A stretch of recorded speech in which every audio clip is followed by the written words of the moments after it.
Paz, igreja, tudo bem?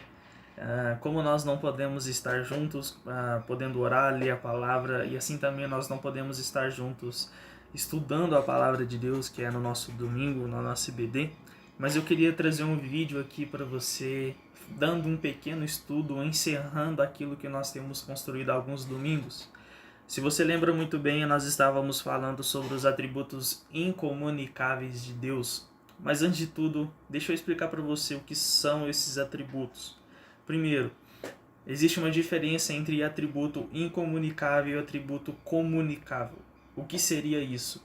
Quando nós dizemos que existem atributos incomunicáveis, são os atributos de Deus ao qual nós temos menos acesso.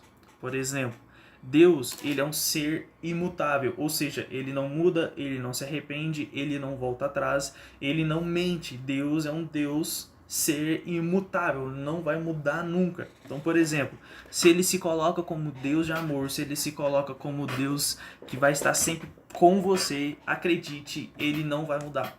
Se ele foi capaz de dar uma promessa para você, acredite, ele não vai mudar porque ele é imutável. Nós, por outro lado, nós somos mutáveis. Nós podemos ser gordo, nós podemos ser magros, nós podemos ter um pensamento hoje e amanhã nós podemos voltar atrás, nós nos arrependemos, nós nos mentimos, nós nos arrependemos, ou seja, nós somos mutáveis, ou seja, uma característica diferente de Deus. Mas existe algo em nós que nunca vai mudar. E isso é a nossa identidade. Nós carregaremos a nossa identidade pelo resto das nossas vidas, durante toda a eternidade, porque isso é imutável em nós. Então, ou seja, o que é uma característica incomunicável? Aquilo ao qual eu tenho menos acesso. Deus é imutável em seu ser, ele não muda em nenhuma das suas características. Nós, porém, mudamos, mas existe uma característica que nunca vai mudar, que é a nossa identidade. Só que quando nós falamos de atributos comunicáveis, são aqueles ao qual Deus revelou a nós e que nós temos grande acesso a isso. E dentro disso você vai ver sabedoria, conhecimento, você vai ver amor, você vai ver esperança, vai ver paz, mas isso nós nunca alcançaremos plenamente, porque se nós alcançarmos plenamente, nós seremos Deus. Por exemplo, o atributo comunicável de Deus seria o conhecimento. E nós podemos conhecer. Nós podemos ler, por exemplo, a Bíblia, e nós podemos adquirir conhecimento. Nós podemos ler livros e adquirir conhecimento. Nós poderemos ler livros seculares e adquirir conhecimento. Então, nós, à medida daquilo que Deus colocou em nós, nós poderemos conhecer a tudo. Mas nós nunca teremos um conhecimento pleno. Por quê? Porque nós somos limitados. Deus, ele é um ser ilimitado, então por isso ele conhece todas as coisas. Nós, porém, somos limitados e nós podemos conhecer aquilo ao qual está ao nosso dispor.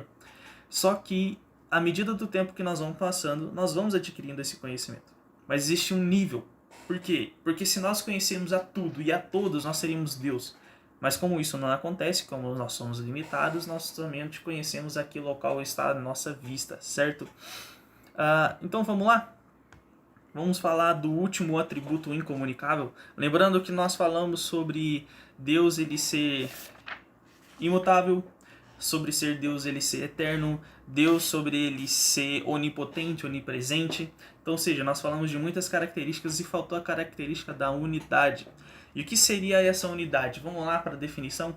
Diz assim: Deus não está dividido em partes, porém percebemos atributos diversos de Deus enfatizados em momentos diferentes. O que isso quer dizer para nós, irmãos? Que Deus, ele não é um ajuntamento de características. É isso a primeira coisa que você precisa perceber. Então abra comigo aí, vou te dar um tempo, abra sua Bíblia em 1 João, capítulo 1, versículo 5. Vamos lá, abre aí comigo, vamos ler. Vou te dar um tempo. João, capítulo 1, 1 João, capítulo 1, versículo 5. Olha só que interessante. Porque na mesma carta, João ele vai falar sobre duas coisas acerca de Deus, dois atributos de Deus. E o primeiro atributo de 1 João, capítulo 1, versículo 5, ele vai dizer o seguinte: esta é a mensagem que dele ouvimos e transmitimos a vocês. Deus é luz, nele não há treva alguma. Então João ele começa no primeiro capítulo, no versículo 5, dando uma característica de Deus. E essa primeira característica é: Deus ele é luz, nele não há trevas. Só que mesmo em João, lá no capítulo 5, abra comigo, na verdade 4, versículo 8. Lá em João 4, versículo 8, ele vai dizer: quem não ama não conhece a Deus, porque Deus é amor. Então nós podemos olhar para esse texto e João ele vai classificar, ele vai dar um atributo a Deus. E o primeiro atributo que ele vai dizer é: Deus é luz. Mas na mesma carta ele vai dizer também que Deus ele é amor. Só que quando nós olhamos para isso, irmãos, nós corremos o risco de achar que Deus ele é um ajuntamento de características.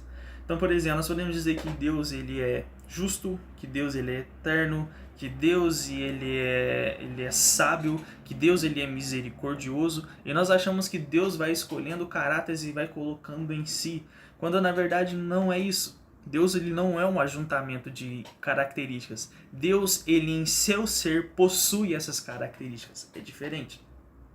Por que eu preciso explicar isso para você?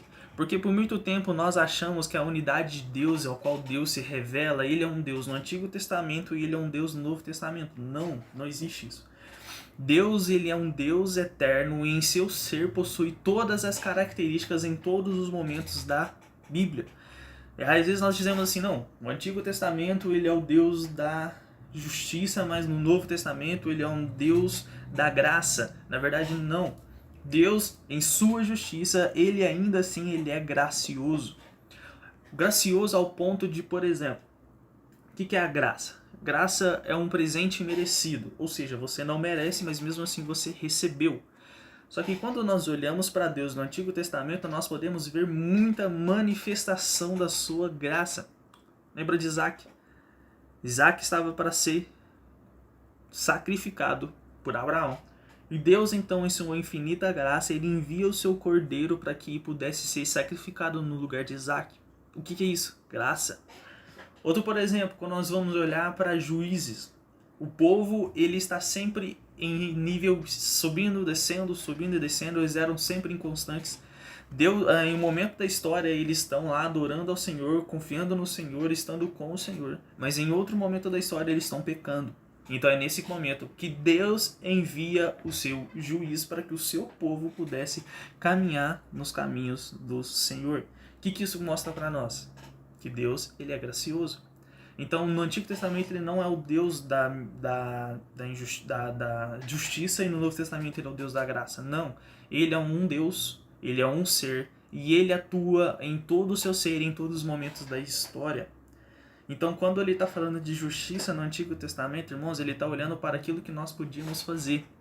Ou seja, ele estava olhando para nós o seguinte: olha, a sua justiça não vai te salvar. Não é o seu sacrifício que você leva até o altar, até o tabernáculo para poder ser sacrificado que vai perdoar os seus pecados. Não. Existe um sacrifício primário, existe um sacrifício inteiro, existe um sacrifício imaculado.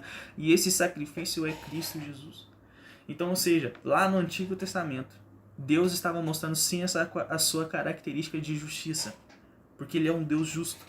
Mas sim, também Deus no Novo Testamento, ele é um Deus justo, só que a sua justiça no Antigo Testamento estava recaindo sobre nós, mas no Novo Testamento a justiça de Deus estava recaindo sobre Cristo Jesus. Por isso que a graça ela é muito manifesta no Novo Testamento. Por quê?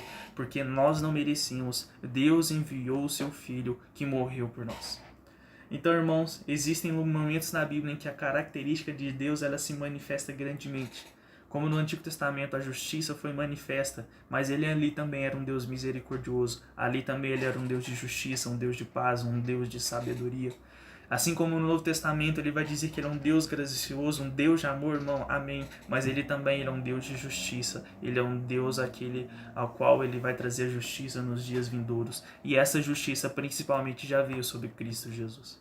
Então, irmãos, nesses pequenos minutos eu queria dizer para você que Deus ele não tem atributos separáveis. Nós podemos olhar para o mundo hoje, o mundo vai dizer o seguinte: olha, Deus ele é um Deus de amor.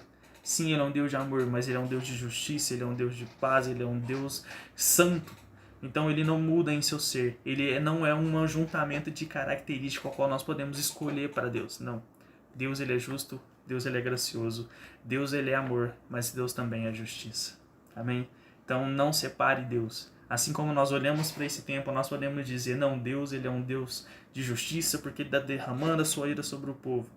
Eu não quero entrar nessa questão, mas eu quero dizer para você que seja ela ira, seja ela justiça, nesse tempo Deus também é um Deus gracioso. Deus Ele manifestou no seu tempo a sua graça e o seu amor. Assim como existe um texto que diz para nós que nas dispensações dos tempos, tudo veio a convergir para Cristo Jesus. Então o que nós estamos passando hoje, irmãos, é para convergir em Cristo Jesus. É para uma vida reta nele, para um conhecimento nele, para uma vida de santificação nele. Amém? Que Deus possa estar abençoando você. E não se esqueça, Deus Ele é uma unidade em seu ser. Ele não muda, Ele é eterno e Ele é poderoso o suficiente para cuidar de nós. Que Deus abençoe vocês.